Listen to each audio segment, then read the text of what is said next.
mysterious woman? Who was the last person to stay there? And were they the killer? Before. Chapter 1. Faye.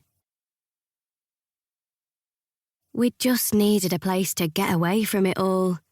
That was the reason why I decided to book a night's stay at the converted barn house in the Kent Downs, a part of England designated as an area of outstanding natural beauty, and a part of the country that plenty of other people have enjoyed a quiet getaway in over the years. I've never been so far down south before, spending all my 39 years of life well north of Birmingham, excluding several trips abroad to sunnier climes. But I've well and truly hit the road today, as has my husband, Aidan, as we've made our way along the motorway from Yorkshire, navigated a few of the chaotic roads leading in and out of London, and eventually made it into the county nicknamed the Garden of England. Such an illustrious title conjures up images of colourful flowers and rolling green hills, and that's mainly what I've seen through my passenger window as our car has moved through this area. There were plenty of pretty towns on the way that the pair of us could have stopped at for a snack and a chance to stretch our legs, but we kept going, and now we are very close to our final destination, which is the barn house we have rented for tonight for what could be considered quite an extortionate price. Then again, you get what you pay for, and we are more than happy to pay a little extra to get the kind of accommodation that suits our fairly demanding needs. This trip has been undertaken as more of a necessity than a random splurge, born of a desire for my partner and me to get away before things got too much and life consumed us. But doesn't everybody feel like that from time to time? Overwhelmed, exhausted, desperate for a change of scene and eager to disconnect from the real world for a limited amount of time. Aidan and I certainly felt that way, which is why I made this booking. And I'm glad I did, because I feel better already, and we're not even there yet.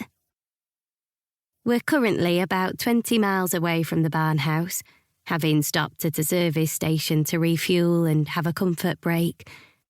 Aidan has filled up the tank with petrol, and we've both visited the bathrooms here, but I'm the only one who is ready to get on the road again. My husband is still inside the service station because, much to my chagrin, he decided to go into one of the shops inside and buy snacks. I told him we didn't need them, but would he listen? Apparently, he has gone as far as he can on this journey before he needs to load up with calorific crisps and chocolate. And I'm sure that whatever he brings back to this car will work wonders in adding a few inches to his ever-expanding waistline. But the food will most likely do the same to my waistline too, because even though I don't want anything to eat, I know I'll be unable to resist tucking into something when Aidan is back in the car and gorging himself in the driver's seat beside me.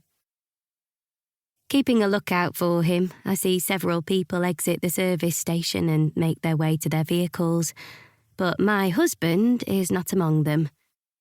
I have no idea what is taking him so long in there, but there's not much I can do to speed him up, so I'll just have to wait. At least we do have a little time to spare because we're not allowed into the barn house for another half an hour.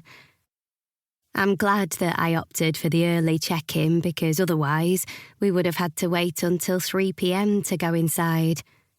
But by selecting the midday option, it means it won't be long until we're inside the barn house with our feet up and a very quiet afternoon and evening ahead of us, which is just what we both need. Aidan and I have worked too much recently, and we have both reached the point of burnout. That deceptively dangerous state of exhaustion caused by spending far too long a period being subjected to mental and physical stress. We run a business together, and while it seemed like a good idea at the time we started it, little did we know just how much it was going to take.